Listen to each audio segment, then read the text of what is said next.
Welcome. I am here with Leslie Bosserman. She is the co-founder and community manager and many, many other things Many titles. at the Maker's Place in Sacramento. And she is it's a co-working plus childcare, but I'll let you kind of get into the details of exactly what the program looks like. And then I was looking at your LinkedIn and you have an awful lot of roles that are whatever time to the present. Multi-passionate, Yes. we'll call it, right?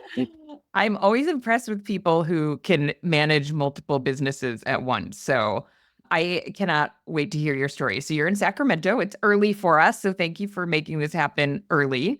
And you're at home, which of your beautiful co-working space in your background for people watching on video. It's so colorful. And I'll put the link in the show notes. But the Oh, whole wonderful. yeah, I can't wait to hear the entire story. Okay, well, let's start with give us a little backstory because you have such an Okay. interesting Yeah, the highlight reel. We're yeah, gonna do give us the highlight abridged reel. highlight reel. Totally.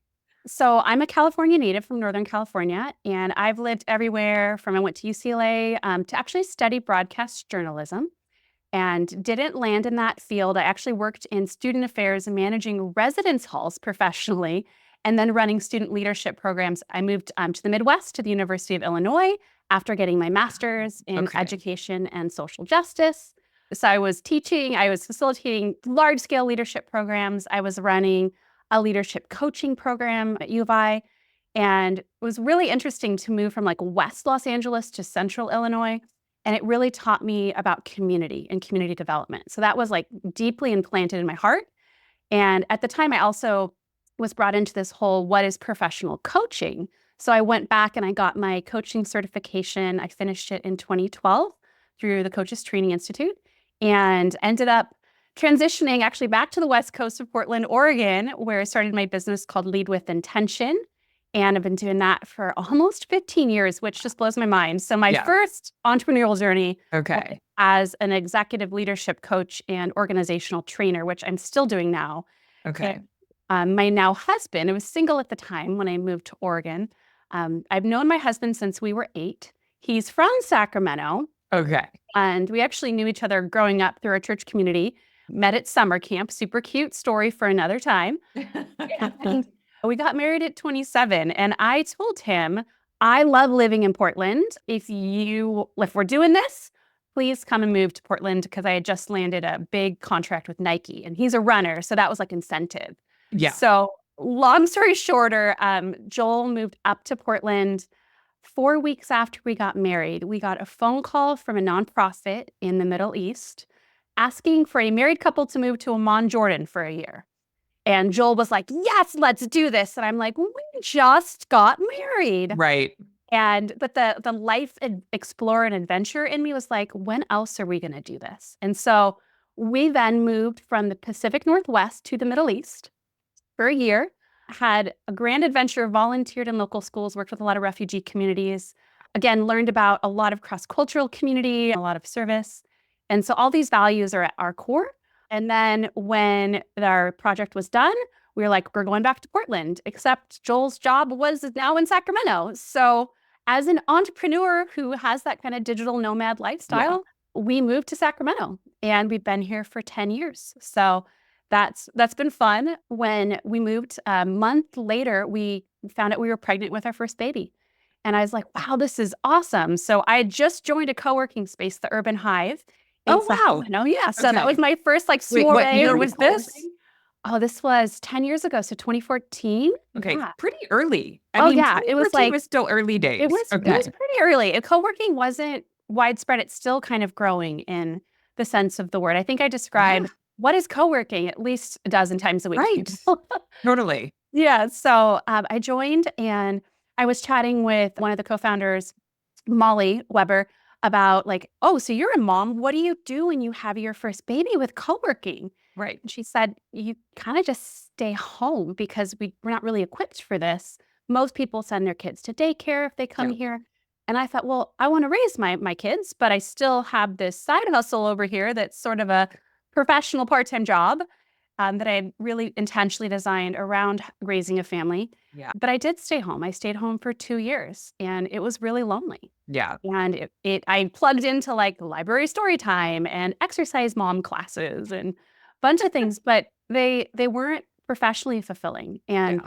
I thought there has to be a better way. So then we got pregnant again. So it's now 2017. It's like 112 degrees in Sacramento. Oh, right. Yes. And it's just like, oh, it's so hot. I'm not from here. I'm like 8 months pregnant with a 20-month-old.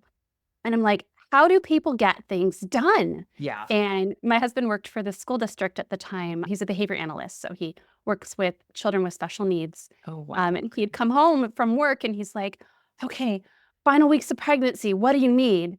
And I look at him and without a doubt, I look him straight in the eye and I say, I need a co-working space with him. And I just like, it's not what he was expecting. out. He's thinking No. ice cream, like right? air conditioning. I know, a foot massage, like Right. what is this? And he looks at me and he goes, we could do that. Let's do it. And You this is married the thing- right guy. I absolutely. And man who's like, we're moving to Jordan. We're starting a new Right. business tomorrow, right? But I had 3 weeks to my due date. But here's the crazy part. And this is how I know it was something that was both propelled by excitement and action, but also we took a lot of prayer and planning and strategic thinking that went into this. Even in the 3 weeks, I know it sounds crazy, but we found a property that was dual zoned residential commercial that would allow us, it was already ADA compliant, that had a big open main gallery area that was like an open living room per se, and then a beautiful open kitchen. And the back area was perfect for like childcare and a nap room, and it went straight into the backyard. Outdoor So space. yeah. So we put an offer in on the house. It was accepted I'm sorry, in the same 3 weeks? in a week, within a week. We found this property within 48 hours, okay? Because we were like, we don't waste time. Yeah. Because I was like, I'm motivated to do this. So we found this property, an offer. Within a week, we had an accepted offer. We purchased the property, so we weren't renting it. Yeah. And we Which is even crazier. it's Joel's crazier. like, let's buy a building. Yeah, I know. We're it right in the rental industry. Like he's from a family of entrepreneurs. Okay. So like he's like has advanced with things.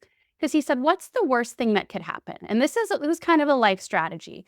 He said, if let's say this concept doesn't have traction, and I had been vetting the concept for about 6 months, like it had been percolating. Yeah. But he said, what if this is just a bust? What's the worst thing that could happen? We turn it into a rental. It's zoned residential. We could do it.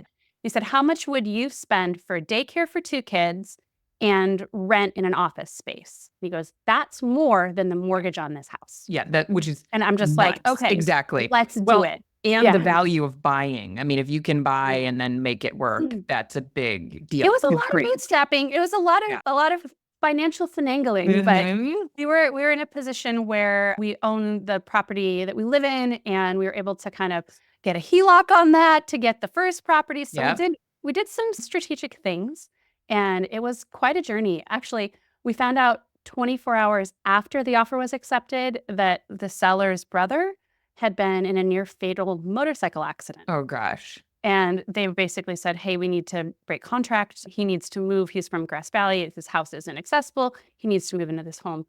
And we said, he's absolutely welcome to move in the home. We don't need to open this business anytime soon. We didn't have like a full-on business plan yet. We had just happened to have a dream, right? About to have baby number 2. I was still pregnant. But this is how crazy this was. His brother moved into the home. We stayed in contract. We went through all the steps. So that was June. We closed on the home the day after Thanksgiving. Okay. His brother made a full recovery. Yeah. In that Wow. home. And that gave us the time to market, to get numbers, to do all the things that you would typically do before purchasing a home. Right. And it was just a lot of things aligning. So. Okay. Yeah. And kind of a then crazy story. you were able to, sort of do your maternity time and Maternity time was a lot of website development while breastfeeding. It was great. It's just like you just do what you do as a mom, and you make it work. So totally, it gives your brain. Yeah, I opened MySpace in Chicago right after my daughter was born, and I would take her in as a baby during the construction, and I was like, I think I've broken her eardrums. Like, take her in there and teaching to be really flexible, right? Yeah. Okay. Although it never, I mean, literally never occurred to me, oh, I should do something with childcare since I'm Yeah. having a baby and opening a co-working space. So tell me, like, I mean, you've never done childcare before. And are So you still the director of the I Yeah. am. Okay. Yeah. So I'm right. Currently, I am the director, the community manager of the co-working space. So I manage all the memberships, including the ones that we have memberships that are just co-working only Okay. for parents who either have childcare other places or they just love being around other parents. So Yeah. that's kind of our main membership draw. We are a community of people who get the struggles and the complexities and the beauty of parenting. We basically say we are your home away from home to give you kind of a space to work. So when working from home isn't working for you anymore, come and hang out Yeah. at the maker's place. I know. I Um, love that line. yeah. Yeah. I was on your site yesterday, poking around, Yeah. and that's such a great um, It was tagline. pre-pandemic too. So, I'm not Yeah. saying I'm prophetic, but Okay. So, but what made you think, like, yeah, I'll just do the childcare? I'll do it. that was the main draw. So Okay. in Sacramento, we had over 30 co-working spaces, beautiful spaces that met a bunch Wow. of needs. We have high-tech spaces. We Yeah. have like the strip mall spaces. We have the coffee shop spaces, but there was nothing for parents who were seeking community with professional workspace. And because I do a lot of leadership training and development, I'm like, we can take all these hats. So we can take this business development and this entrepreneurial side, this coaching and parenting coaching side. I actually got my minor in applied developmental psychology and education. So I unintentionally, in my last year at UCLA, took every single class I needed to be a preschool director. No plan in this. I That's literally did wild. it because I was an RA and I had housing and I needed Ah, units to keep my housing. So, but I never intended to own and run a licensed preschool right. program. So the vision and the mission, even when we started, the Yeah. vision was let's create this beautiful space where people have flexibility and membership. We started with this co-op model Okay. where parents could come and basically sign up for $100 a month. They could get up to 40 hours a week of childcare, which sounds crazy, right? Hmm. They would basically trade however many hours per week time as a caregiver, and they had to be CPR certified and background check Okay. live scanned, Wow. all the things. Yep. And we supported them in that. And then they traded time, and then they got the time on the other side in the co-working space where we watched their children. So Okay. this was like a slow build, we'll call it. So Yeah. originally, I was the one on site all the time. We were open only 11 to 5 every day. And we started with childcare just Tuesdays and Thursdays because those were Okay. the days I had people to help. And then we added on Wednesdays, and then we added on Mondays, and then we added on Fridays. So within But this 6 was months, all like the trade system, like put the yes, hours we had in, get the no hours out. employees. Yeah. So for Okay. the entire first year as we were building and kind of building momentum and awareness, and it's such a concept that people are like, is it a parent participation preschool? Is it a daycare? I'm like, no and no. Like, think of it as instead of going to the gym to work out and do Yep. Zumba, you come Yep. here and work and do Zoom. Yeah. And they're like, Yeah. oh, and then we'll watch your children, just Yep. like Kids Club, except these caregivers have relationships with your children. It's not just drop in any time. They sign up for specific hours and days. Yeah. So we know who's going to be there. We know their specific needs. We have ratios in play for infants and toddlers. But originally we had like 0 to 5 childcare. We had probably up to 12 kids at a time with 2 to 3 caregivers. So great ratios. Wait, so if I'm doing a trade and I have a 2-year-old, I could be Yeah. watching an infant. Yes. Yeah. Okay. So we had a very like organic mixed age model. Yeah. And then we were really blessed to get a grant. One of the things I do is I write grants. I'm a Okay. writer. I love it. Another side hustle. I saw So many yeah. side Okay. hustles.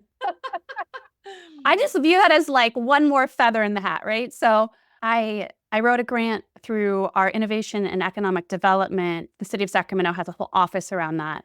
And we got a $100,000 grant within the first year of opening, which basically allowed us to launch an entrepreneurial incubator program that I did coaching and professional development for members, launch our preschool program and Okay. hire a teacher, Yeah. and then do a couple more innovative things. And so it was like really good seed money. We've never done venture capital. We have not said yes to franchising. I can go into that if there's interest. So we really are a community-focused business where we say, let's look at the greater Sacramento community, which has hundreds of thousands of people in the area.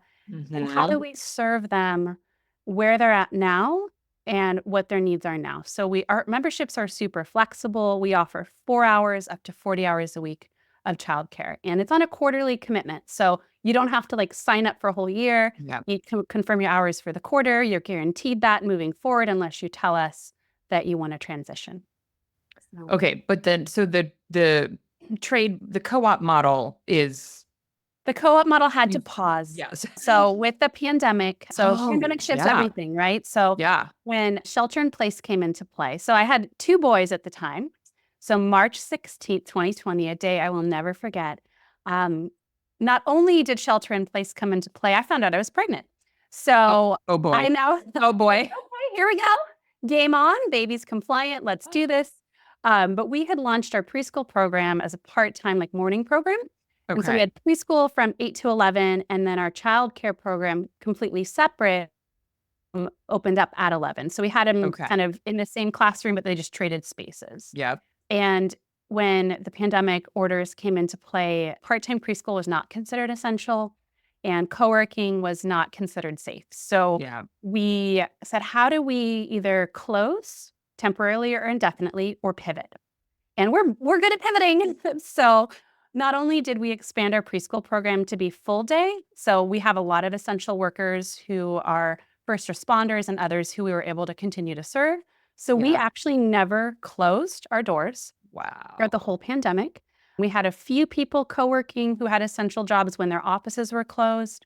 We followed all the state regulations and all the health guidelines. So it was a lot of nuancing, a lot of just being very agile and flexible. And then on top of that, my dreamer of a husband was like, we should expand. And I'm like, we are in a pandemic. Right. But we did. We had about 1,900 square feet in the original building.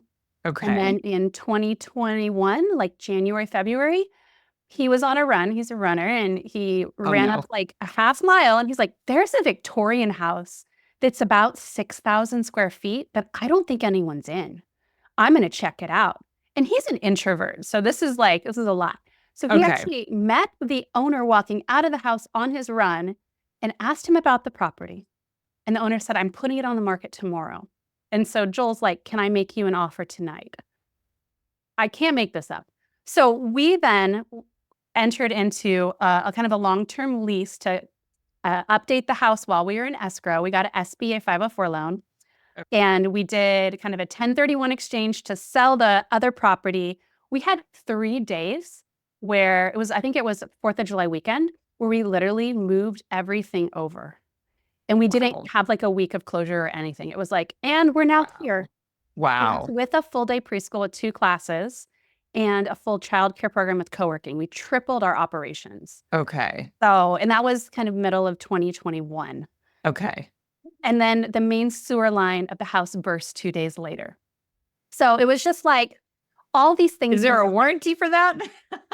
There's a plumber for that. So one of the things that we've learned, Jamie, is you can't predict what happens, but you can be prepared and have like a positive growth mindset to tackle what's in front of you. And I know running a co-working space is one whole business, one whole operation. As you coach people and you train people. Running a childcare program is a completely separate operation. So I feel like I try to talk people out of doing both at once. I think that's wise. So I actually, one of the things people come to me all the time and they're like, I want to do this. I want to. I said, okay, are you willing to work for free, potentially, for up to 2 years? Because I thankfully had my coaching income. So I was like, I just need childcare so I can keep doing my job. Right. And so you did have your childcare covered. I didn't have my childcare covered because things were inconsistent and I didn't have family that was very local. My husband had a full-time job. Yeah. So I was like, I'll just create the childcare. That'll save me thousands of dollars a month. That'll allow me to keep my coaching clients. And then I'll just run the business outside of my handful of clients. And so I was fortunate enough to have that flexibility and the other income to do that, and a partner who had a full-time job. So I recognize my privilege. So I'm not negating that. So I'm not saying this is like, I'm not a unicorn, but I know that everyone's life circumstances are different. So I've worked with a number of people across the nation who come to me and they're like, I want to learn how to do this. I'm like, well, I said, what I recommend, I said, I'm an executive coach. I have a coaching program that helps people understand what it takes to do something like this in your state, because every state has different guidelines for childcare and business. Right. Yep. I said, I have kind of an inventory. I said, if you want to do some coaching, I said, we have a package for that. I said, I'm not in the business of franchising or model because we want to stay local. We want to be in our community, and I can't clone myself. And you can't just take a concept with the same heartbeat and the same energy and say, oh, I'm going to plant it. Even we thought about going like to a neighboring county, and I sat down and I said, what's the purpose of this? I said, it's to serve the community where we're at in this way. I said, I would rather innovate and expand here. Right. And the current property we have has a backlot that's completely undeveloped. So stay tuned.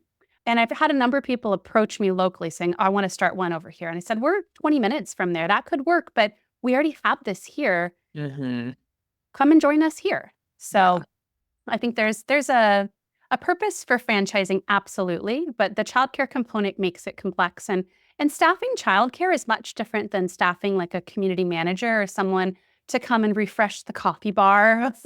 There's a lot of different licensing requirements for that. So we have our license exempt program that is the on-site childcare with Coworking, and then we have our fully licensed preschool, which are, again, they're two separate businesses.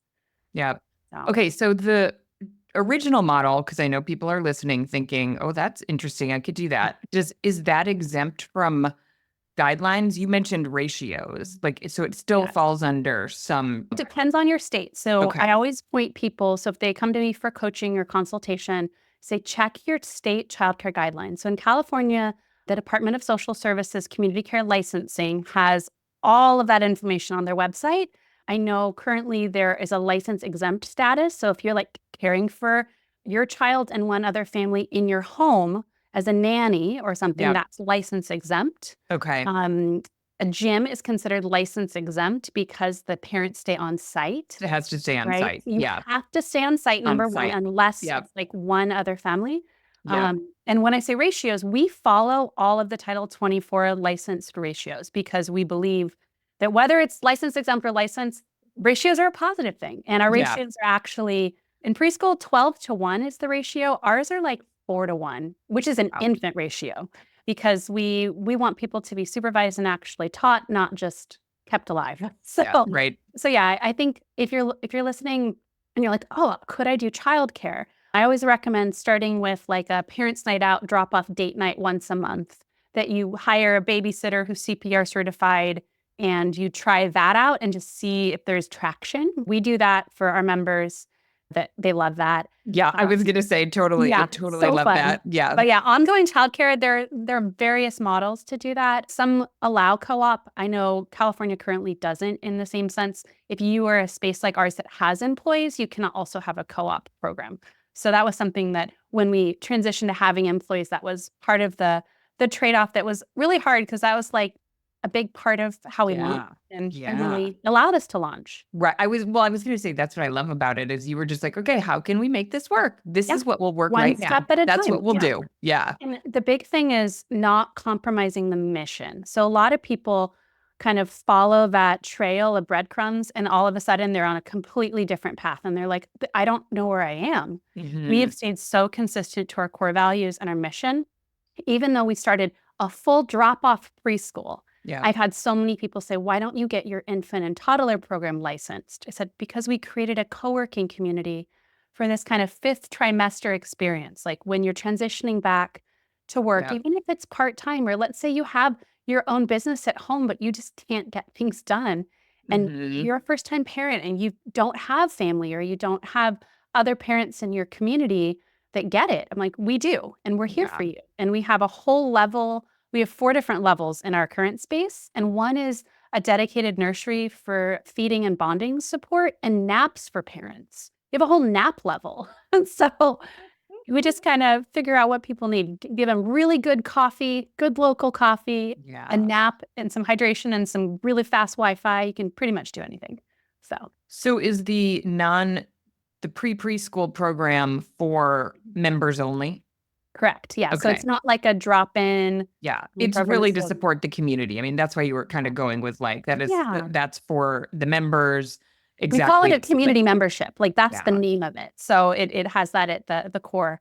And that again is like 4 hours a week of childcare all the way to the full 40. But again, we're not trying to replace a drop-off daycare. That's not Yeah. the mission. That's not Most- that's not what your yeah. members need. They're No, trying to most are like 10 to 20 blend. hours a week. Yeah. That's kind of what and they have a grandparent that might watch their Yeah. kids 1 or 2 days a week. But full-time grandparent childcare, like, don't burn out your aging Totally. parents. Let them do date night and come and hang out with us for 2 Yeah. days. Yeah. Let them have 2 mornings a week. And then when you get those witching hours at the end of the day, just give them to us. We're good.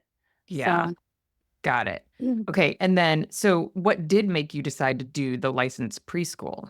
When we got the grant back in Okay, 2019, that's right. so we applied for the grant, and I originally was like, "Oh, do I want to add one more thing?" And we were looking at the community, and there weren't very many part-day like preschool programs that were mixed age, so like 2 to 5 years old, that were prior to going into kinder that kind of mimicked that same 3-hour kindergarten day. Yep. So I thought, I really care about that. And my oldest son was just turning 2.5, and I was like, he would benefit gonna from a need- more academically structured environment. I love designing curriculum. So I am the preschool director, and I have a whole team of, I think we have 12 employees right now. So the goal was to just have that small, more community-based program for, I think we had up to 15 students in our original license. And then when the pandemic decided to join the party, we expanded and we created a larger preschool program and a full day program. And that's kind of the model. Most preschool programs are kind of a substitute for full-time daycare. Yep. And people need that because they're working full-time. So Right. we still offer the part-day program, though. A lot of Yeah. preschools in the area are like full-time or nothing because Yeah. it's easy for enrollment.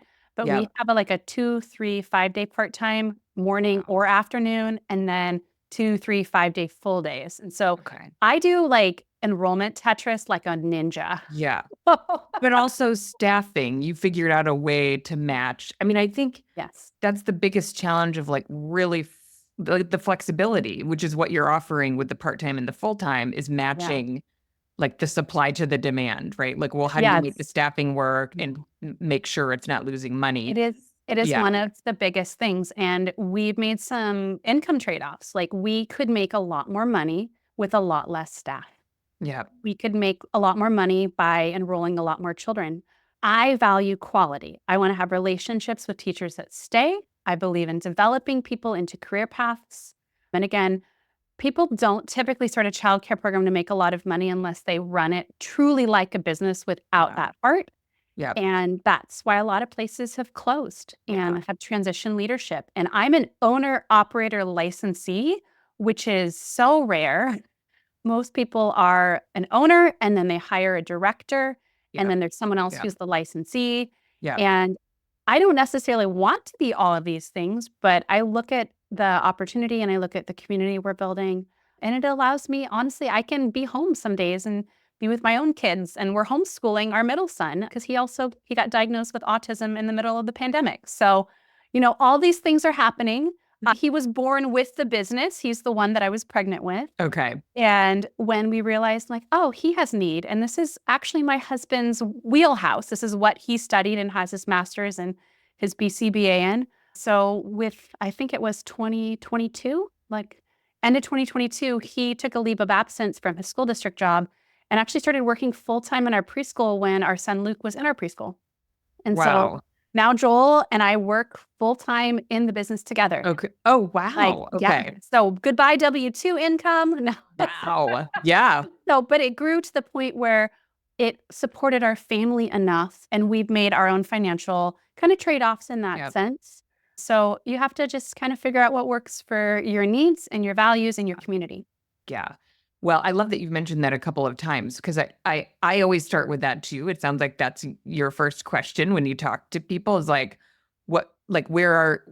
or sort of, what do you need to get out of the business, right? What's important to you, but also like values and financials, Oh, right? yeah. And to your point, like a lot of people have to make trade-offs, and it sounds like you figured out a model that works for, what you need to get out of it. But it's a tough balance. It's tough to figure that out. Tough balance. And Yeah. because we have rental income from properties we invested in at a young age, which isn't necessarily typical. And I have coaching income, and we sold an Airbnb to our primary residence 100 days out of the year prior to the pandemic, just so we could travel. So like, this is prior to opening the Maker's Place. So like, we had all these different revenue streams that brought in different kind of pockets of monies that allowed us to reinvest. But we also purchased like the current building we have. It's a 124-year-old historic Victorian. Wow. So you bet I looked for more grants. Yeah. With all the things. And we got another sizable grant, and we redid the plumbing, the electrical. We just got our window permit yesterday. We got all new HVAC. So like, we kind of rebuilt this house while you're in business. Legacy property, yes, on all the winter breaks and short summer breaks. You just line the contractors up like, okay, go. Yeah. So like, I'm like a construction project manager on the side as well. So you wear all the hats, but I mean, it's a family business. We truly love it, and we can provide a living wage for young professionals who care about young children. And our daughter, who was born on Thanksgiving of 2020, her name's Eden Rose. She's now almost 4 next month and has been in our preschool program because we designed it in a way that's holistic to support. So I'm so grateful for all the community support and just all the emotional endurance that we have built through this process. Yeah. Wow. Okay. So the employees are all childcare or preschool focused. You run the co-working space, and then I'm kind of like the HR person of everything and the director. Yeah. And then I have like a lead teacher and other teachers under them with teachers' aides. One of the things we do that really helped us, so this might help others who are curious about getting started, because of my background in higher education and my understanding of like supervised field work and education and student internships, I've actually trained over 175 college students since we opened now almost 7 years ago, 175 college student interns. People who volunteer, some get course credit, some are paid through city programs and partnerships. But 175 That's amazing. students. I know, right? Mind blown by I did that. the math, like prepping for this. I was like, oh, wow. 6,000 square feet. We have 12 employees, 175 college students in about 6 years who then complete their required units so they can go on and be qualified to be employed. So a lot of development. We've hired some of those students on, so it's a nice pipeline for hiring. I've sent them to other centers. I have a good network of directors. But one of the things that was so interesting, Jamie, is I know you are really a key resource for a lot of owners and operators. So for me in our business, like the co-working side is like 10%. I know, that's what I'm It's like, I'm like, it's for crazy. people like you who are just making up a whole new model. It's wild. And like, everyone's like, oh, are you plugged into the preschool directors network and this network and this network? And I'm like, I don't know how many networks I can be involved in. Mm-hmm. And I love building relationships with people. So I think I'm more out of the loop with the trends in co-working, which is why your channel and your resources are so helpful for me. But I am kind of a flagship pioneer in co-working and childcare nationally. So that's exciting. 100%. I mean, your background, it's like you were meant to do this. I didn't plan it. Like, that's the crazy thing. I thought I was going to be Katie Couric. But here originally, right. And right? then, I know. Yeah. Oh, it's wild. Yeah. Yeah.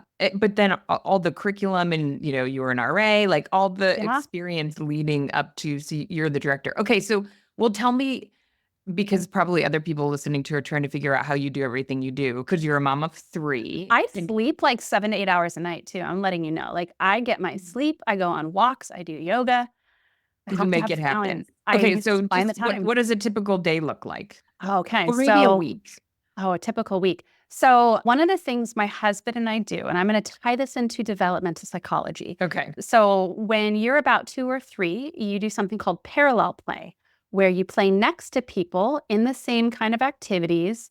And you're kind of like looking over, like, what are they doing? And then about 4 or 5, you do cooperative play, where you're like doing things together. So we have to find the balance in who's got the kids when, who's doing the business when. That's the parallel play. We're doing other things. And when do we hang out? Because he's my Yeah. favorite person, right? He's my business partner, my best friend. He's stuck with me. I've known him for over 30 years. So yeah. So one of the things that we do for sanity is like he has Monday nights and I have Thursday nights. And that's just the time to do whatever we're doing.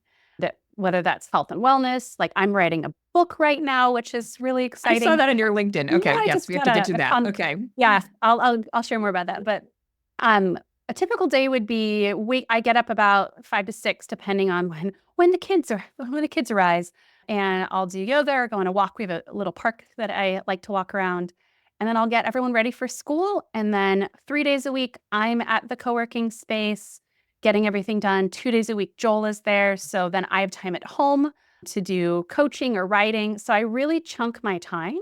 But when I'm at the maker's place, part of having a co-working space is being able to use it. And I do have my private office. So if I have a coaching client or a parent who needs to take a meeting, I'm able to do that. One of the things I've been really strategic about is having kind of enrollment seasons for our preschool specifically. Memberships are just ongoing. If we have an open spot, you just come, I'll schedule a tour. I've been doing a lot more kind of strategy around when people, they can apply online at any point for free. So I pride myself in being like very responsive. So I think we get a lot more yeses because I respond within like 2 to 24 hours. And I typically get them in for a tour within 48 hours, just so we catch them where there's a need.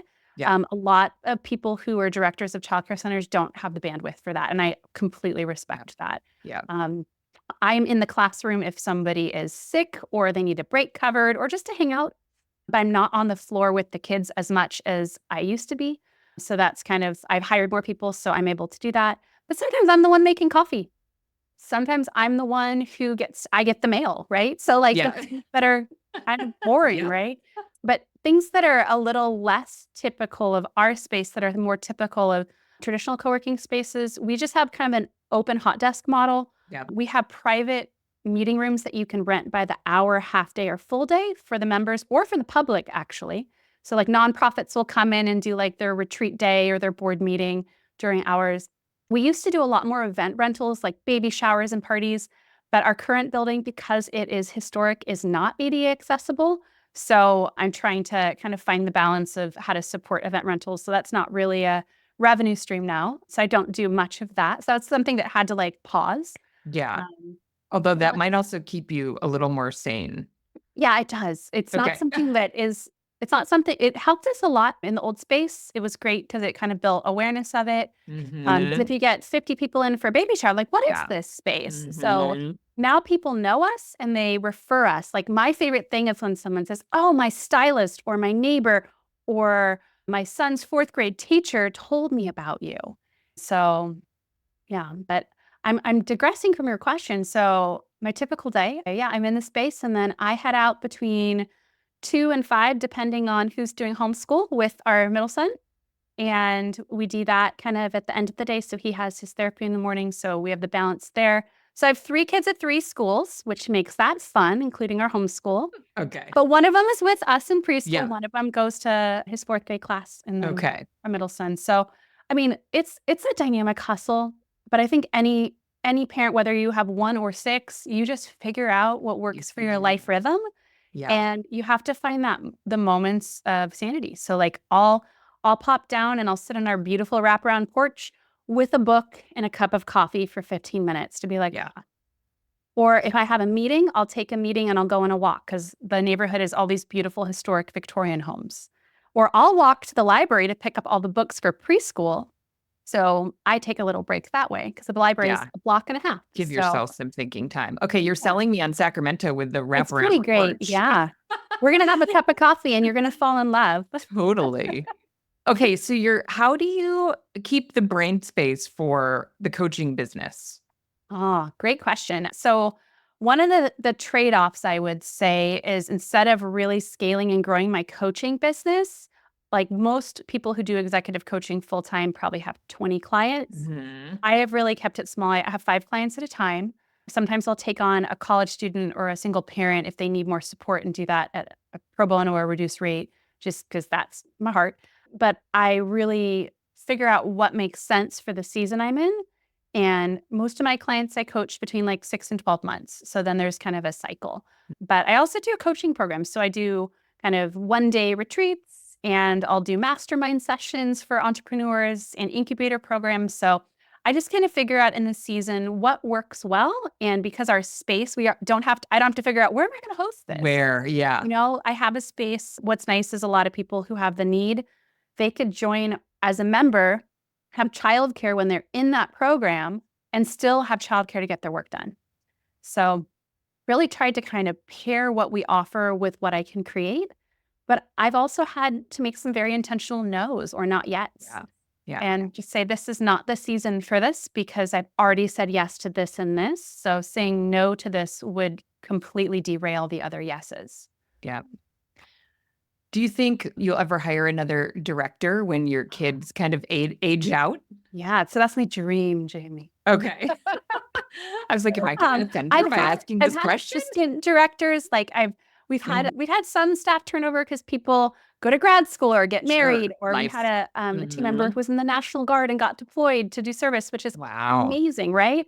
So we support each person where they're at. So my dream of dreams is to have a protege who's like, I love this. I have these skills. I want to grow in this, and kind of have them be a part-time admin, and then a part-time, like have the qualifications to be a director or assistant director, and then coach them in that. So I can be, I'm 10 minutes, like my home is 10 minutes from our business. Yeah.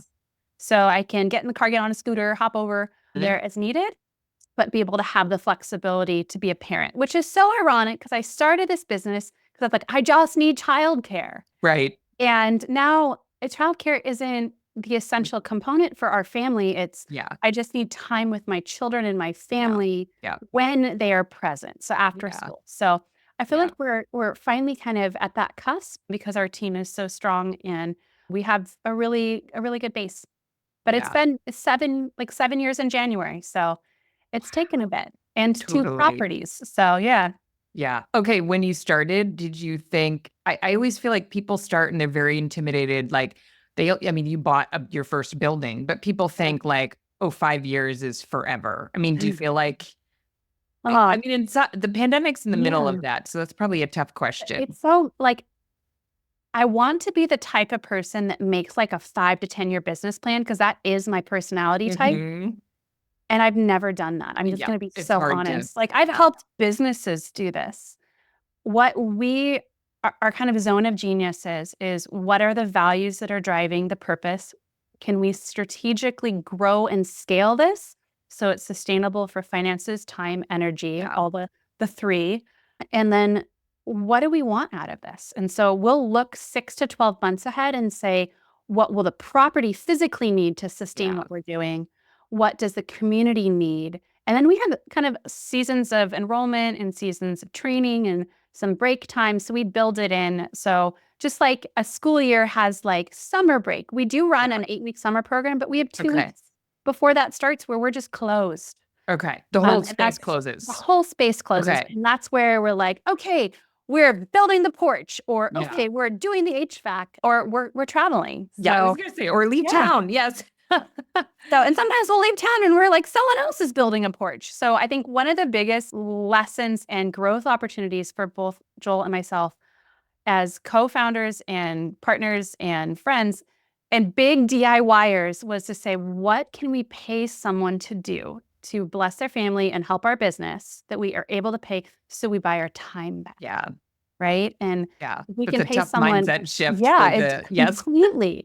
And I'm all about like, if I can make X amount doing this per hour and pay someone half of that to do this thing, doesn't that make sense? And that's why people hire childcare, right? They can do their job. They can pay for childcare. They help the economy. Their children get socialization. But I'm a strong believer in figuring out what works for your family's dynamic in this season. And that's why when we do enrollment for quarters or academic years in preschool, because it's seasonal. Things change. Yeah.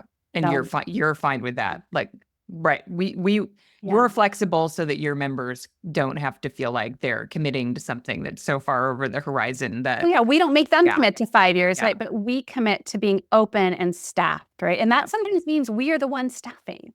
Like Yeah. Joel taught preschool for an entire year in the pandemic because that was the need. I And kind of want to meet him now, he's by the way. exceptional. I mean, I think he just came home, so I can have him pop on. No. That's wild. Wait, so do you own the building now, or is it still a long-term lease? No, we bought it You in did buy it. 2020, early 2022. So we Okay. rented it for 6 months while we were in escrow. And if you've ever Okay. done an SBA loan, It's a intense. process. Yeah. Yeah. But we bought at an amazing time for interest rates and everything. So like I look at the timing of things and the sustainability of things. So we personally, as a family, own the business. We have an S corp for our business. Yep. So the business rents the property from us. So technically, the business is the tenant. Right. So I mean, all of it Yep. kind of comes together and works together. Okay. It's so funny. Everybody wants, a list of questions, and I'm like, And I'm just getting talking. I'm sorry. I'm just like going hard. This is not going to be a problem. I mean, you've covered a lot of, I usually, my questions sound so like, I don't know, like textbooky sort of when I look at them now. Your story is just so fabulous. I mean, you've kind of covered some of my juicier questions. I mean, you lived through the pandemic, so I'm not going to ask you, I mean, transitioning out of that has been hard. Yeah, I mean, maybe we'll just wrap with, because there are so many people who want to do this model, maybe just like another minute on, what would you suggest people think about if they want to do this model in addition to Great what you've already question. shared?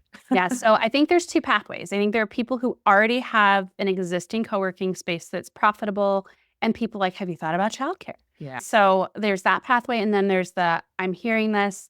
Could I do this? I don't have a business, but this is really cool. What would that Mhm. look like? So Yes. those are separate, right?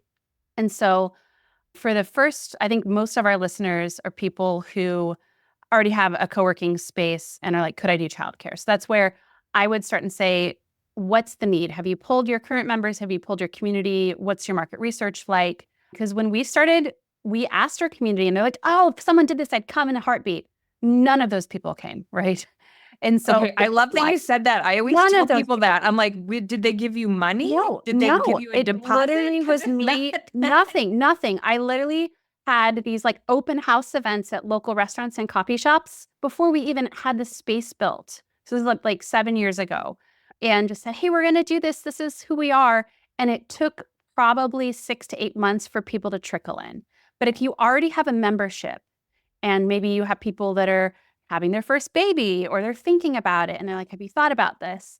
Really asking yourself, is this part of our model? Is this part of our mission?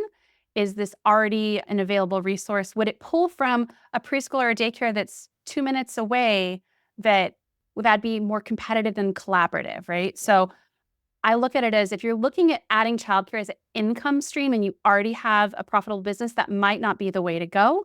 We started with that mission because there was a lack of that in our community and a lack of flexibility. So if you're noticing that in your community and you're like, this is really neat, also think about like, who's going to work here? Because a lot of people branded us from their own mouths, the co-working space for moms.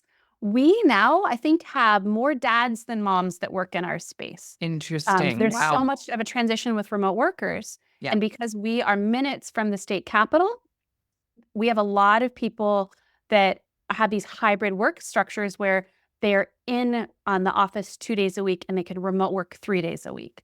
And so it's really nice to have that option. So you're the childcare solution. They might go to an office, but then be in the and a space. lot of their state childcare programs closed in the pandemic and have not reopened. Didn't open. Or are just starting to reopen. And so I think that if you're hearing this and you're like, what's my market? Yep.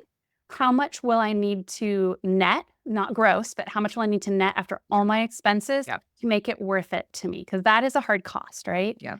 And I didn't ask that question when we started. I just was like, I have a need. I'm willing to volunteer to do this because I believe in this and I will see what happens. And that's a unique space, right? Yeah. But if you're a stay-at-home parent and you're like, that's really cool, I could get some really great coffee and rent a space or have a space and just see what this is like.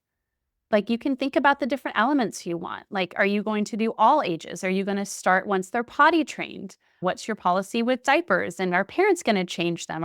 So there's like so many nuances in that as well. So really being intentional on what's the purpose? Is it just to provide childcare while people are co-working, or is it an academic program that actually develops and prepares children to go into kindergarten, or now TK? And the whole TK transition in California, that would be a whole separate podcast episode, because that has definitely impacted our business. So, Interesting. yeah, and not in a great way. So, because it's more because more kids are funneling into it. So any preschool or childcare center that served 3.5 to 4-year-olds has taken a significant financial hit in California in the last year because of the TK legislation that wasn't intentionally thought through by the government. Yeah, I'll just leave that there. Okay. Yes. Okay. If we had more time, that would go into the what's been hard. Yeah, but that's like a sidebar of all of this. So I just look at it, if you're interested in childcare and you have a heart for that and you have a love for that, because childcare is hard. Parenting your own kids is hard, let alone doing that for other people's kids. So you either have to have somebody who you partner with and that is their love and their business savvy, because you have to have both together. And you have to make sure it's legal. So make sure you go on to your state all their requirements website and make sure you're doing things that are legal. So that's my advice. And I mean, this is really in the weeds, but outdoor space is often a requirement for so in a licensed program, and in any program you want in a licensed program, outdoor space is great. You want outdoor space. But that impacts your space search. I mean, if you're starting from scratch, that's a big you definitely need outdoor space. So we bought in the heart of Midtown Sacramento, and we turned a concrete parking lot into a kind of adventure playground. So we fenced it in, we put down a whole rubber floor, we built a playground. So we had to do that just because kids need fresh air. They need a chance to play and run and have gross motor development. So totally. And then we have outdoor space for the parents. We have a wraparound porch. So you need to have that ability.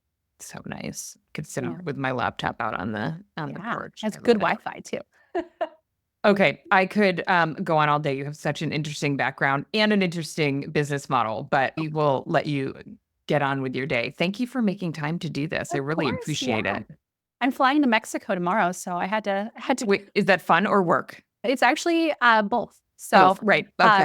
It's fun because it's with our family, and I shouldn't say work. It's a church conference we're going to. So okay. But the whole family's going. Whole family and 600 of our favorite people. So, wow. Okay. And the business will go on without you while you're gone. Will continue. Yes. So okay. Perfect. That's a good place to be in. I think that's the sweet spot where we're like, yes, we can leave for a short period of time, make sure everything is set up, make sure the coffee delivery is coming, make sure we got a little notice that all of our spring water was delivered while we were on this call. Just the little things that are the check boxes. But totally. Good. So it's really good. Thank you and enjoy your trip. Thank you. I appreciate it.